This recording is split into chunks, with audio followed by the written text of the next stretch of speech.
สบายดีมื้อนี้มีโอกาสย่างมาลินเนาะพอดีย่างมาแถวเงียวโมะทั้งหลังเบื้องเงียวโมะอยู่ฮิรากาตะเฮานี่ก็มี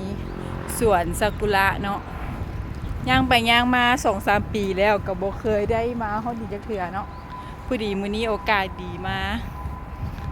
สวนอยู่ใกล้ๆบ้านเฮาเนาะอยู่ฮิรากาตะพาร์คฮิรากาตะพาร์คเป็นเจ้าเอิ้นซากุระพาร์คทั้งหลังอันเงียวโมะเนาะเพราะว่าเงียวโมะตัวเองก็มาซื้ออาหารตลอดทางเบื้องนั่นก็จะมีอันรถไฟมาแล้วก็มีตึกฮิรากาตะอันที่ว่าเพิ่นเปิดใหม่เป็นช้อปปิ้งมอลล์เนาะ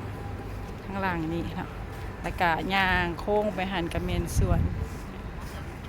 เนาะงามหลายเด้อทุกคนก็จะปลูกอันกกซากุระไว้เนาะ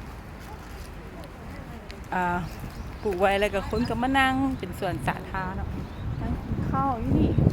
กกกับเจ้ากระใหญ่เนาะคือสิปลูกไว้หลายปีแล้วแหละแต่เจ้าตั้งอยากเฮ็ดเป็นนั่นสวนซากุระไว้เนาะกกแต่ละกกก็งาม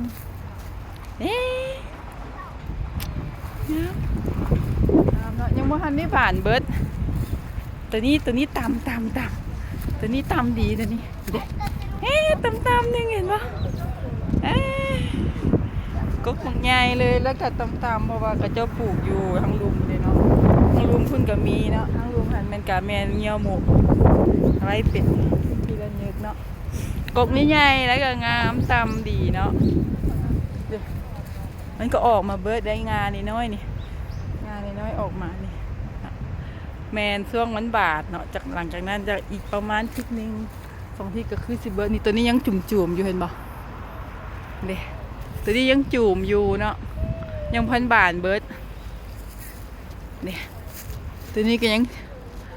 บ่มีใบอะไรมีตั้งแต่อัน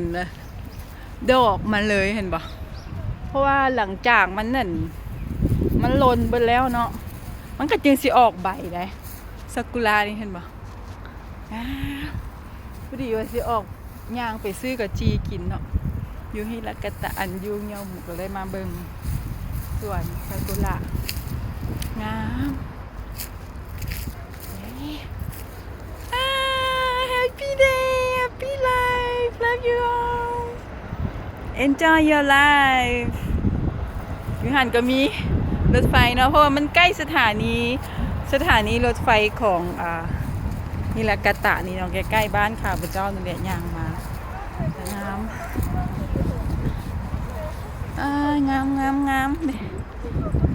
มคนกับยางมาบ๊ายบายไม่ต้องไปใส่ไก่เนาะอยู่ทั้งหลังบ้านเขาเองก็มีเนาะทั้งหลังเงียวหมดเลยนี่ก็มีเนาะบ่ไก่เนาะค่ะพระเจ้าพอดีย่างพักเที่ยงมากินมาเลาะซื้ออาหารเนาะแล้วก็แฮปปี้